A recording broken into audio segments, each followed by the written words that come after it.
Ингээд ихний мэдээлэл улсын хурлын ээлжид чуулган аль бие сор нийлдэ хийж хаврын хөөсгөөс өдрүүд улс төрийн ширүүн өрнөлөөр үргэлжлэх төлөвтэй байна. Улсын хурлын дарга нийлтийн үг сөрөг хүчний игдүүцлийг төрүүлж хариуцлага ёс зүйн нэгсэн ерөнхийлөгчийн хуулийн төсөл олонхын бүлээг таалцал хуваагдалт дуудлаа.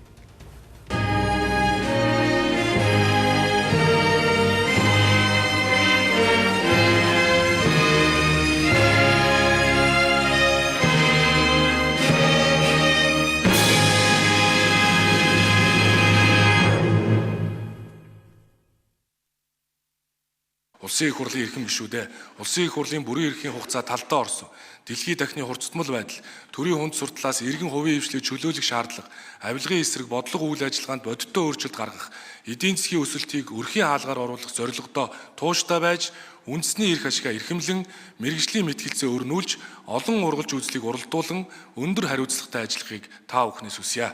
Монгол Улсын их хурлын 2026 оны хаврын ээлж чуулган нээснийг мэдэгдэе. За ийхүү хэлэлцэх сэдвүүд нь эрх мэдлийн төлөөх тэмцэлд ихээхэн өрнөл дагуулах учиртай хаврын чуулган нээлттэй хийлээ. За өргөжлүүлэн чуулганы нээлтэнд Монгол Улсын ерөнхийлөгч оролцож улсын их хурлын гишүүнийг хугацаанаас өмнө бүрэн эрхээс нь төтгөлзүүлэх тухай хуулийн төслөө онцолж парламент ёс зүй сахилах хариуцлагын өндөрлөг байх ёстой гэдгийг санууллаа. Хэн нэгний эрх мэдлийг нэмэх, хэн нэгнийг хэлэмдүүлэх тухай би огт яриаггүй. Ард иргэд арчилсан сонгуулиар өөрсдийн элч төлөөлөгчөө сонгохдоо хуулиас дээгүүр ажиллах дархан эрхийг бус харин төрийн үйл хэргийг нэр төртөө хариуцлагатай хөтлөөрэй гэж итгэл сэтгэлээ өгдөг юм а. Итгэл эзэнтэйгээ өгдөг гэж үгч бас байдаг.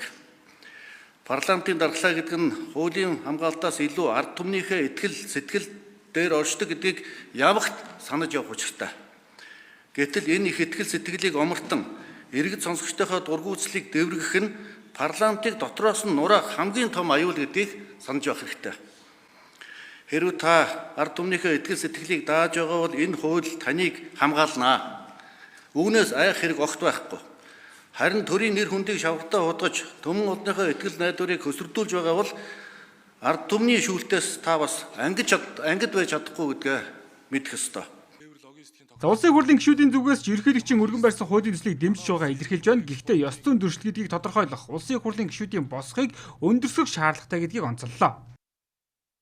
Ёс зүйн алдаанууд хийхэд иргэд ард сонгоцсон ард иргэдэнд хариуцлага тооцох юм механизм байхгүй нэ гэдэгт санал юм байна.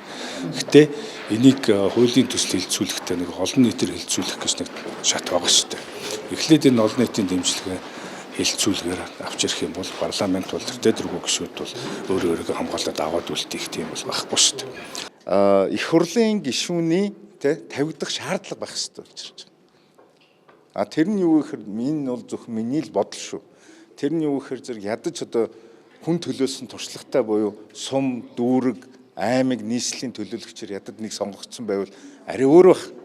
Гэтэл тийм шалгуургүй нөхдүүд маань орж ирэнгүүтээ ээтик ёс зүйн асуудлууд гаргаад ирэнгүүт ард түмэн бохиндаад парламентын нэр хүнд унаад байгаа. Барьсан хууль дээр бол ингээд чуулганы хуралдаанд одоо 30-аас одоо дээш хувьд нь оролцоогүй санал хураалтын үйл ажиллагаанд тодорхой хувьд нь одоо оролцоогүй бол энийг бол эргүүлэн татна гэж үзэж байгаа. Би энийг дэмжиж байгаа. Яг тэгвэл энэ хурлын одоо чуулганд бүрэн суух ёстой шүү дээ. Цэцтэр хувь хүний асуудал ярьдгийг бол хэрхэвч хуульчилж өрөөсөө болохгүй гэж харж байгаа. Хуулийн төсөлтөд бол одоохондоо бол орж ирээгүй байна. Танилцж байна. Одоо бүлгээр бас одоо энэ асуудал бодохгүй яригдах бах. Парламентыг дархлаатай байлгахын тулд магадгүй ерөнхийлөгчийн хуулийн төслийг өргөн барьсан болоо гэж би ойлгож байгаа. Дэмжиж гин гэсэн. Дэмжиж гин гэсэн. Миний хувьд энэ асуудлыг дэмжиж байгаа. За одоогоор парламентын хилцэх асуудлуудын тов дараалал батлагдаагүй байна. Иймээс ч ерөнхийлөгчийн өргөн барьсан хуулийн төсөл байнгын хороогоор хилцэгдэж эхэлсний дараа намын бүлгүүд байр суурь илэрхийлнэ гэлээ. Зөвхөн чуулганы нээлтийн дараа хууль зүйн дотоод хэргийн сайд инх баяр ерөнхий сайд асан оюун эрдэнэ ярилцлагад тайлбар өгсөн юм а.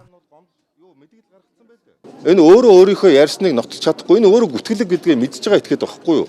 Би одоо энэ яахгүй, би одоо өөрөө очино. Өөрөө одоо тэр тайлбар мэдүүлэг одоо өгнө. Тэр одоо эзэн холбогдогчийг энэ хүнээс очиж тэр байгуулах шалгах ёстой.